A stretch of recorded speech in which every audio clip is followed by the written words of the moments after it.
मुल्क में ईद कुर्बा के मौके पर सब्जियों की कीमतें आसमान पर जा पहुंची हैं। हरी मिर्च 400 रुपए किलो में और अदरक की कीमत 800 रुपए किलो तक पहुंची हुई है। शहरी अचानक कीमतें बढ़ने पर आग बगोला हो गए हैं। मज़ीद तफसीलात हासिल करेंगे। डॉन न्यूज के नुमाइंदे अदनान शेख हमारे साथ मौजूद हैं। अदनान, आखिर क्या हुआ जो कीमतें इतनी ज्यादा एकदम कर दी गई हैं?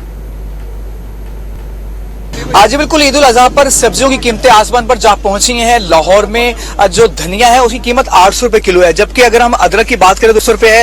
इस तरह लहसुन जो है वो 500 से जायद का जो है वो फरोख्त किया जा रहा है, मिर्चों की भी। और कुछ दुकानदार जो है वो मनमाने रेट जो है वो पर सब्जियां दे रहे हैं। मेरे साथ एक शहरी मौजूद है, इनसे बात करते हैं। ये बताएं कि ईद उल अजहा है कल, और जो चीजें हैं वो आपको कितनी कितनी चीज है, कौन कौन सी सब्जी किस किस जो है रेट पे मिल रही है? ये जैसे अब एक बहुत बेसिक सी चीज़ है धनिया, वो तो हर किसी ने डालनी है। जहाँ पर वो फ्री मिलता था और वो 800 रुपए किलो मिल रहा है ईद उल अजहा के मौके पर। इसी तरह लहसुन और अदरक की कीमतों में भी इतना ज़्यादा इजाफा हो चुका है। तो एक तो पहले ही कुर्बानी करना इतना मुश्किल है, और जो बजट में करते हैं, और अब सब्जियों की कीमतों में इतना इजाफा कर दिया कि वो और मुश्किलात आ रही हैं। तो मेरी पंजाब हुकूमत से दरख्वास्त है कि वो इन सब चीज़ों की प्राइस पर कंट्रोल करें और एक शहरी के लिए सहूलत मौजूद करें।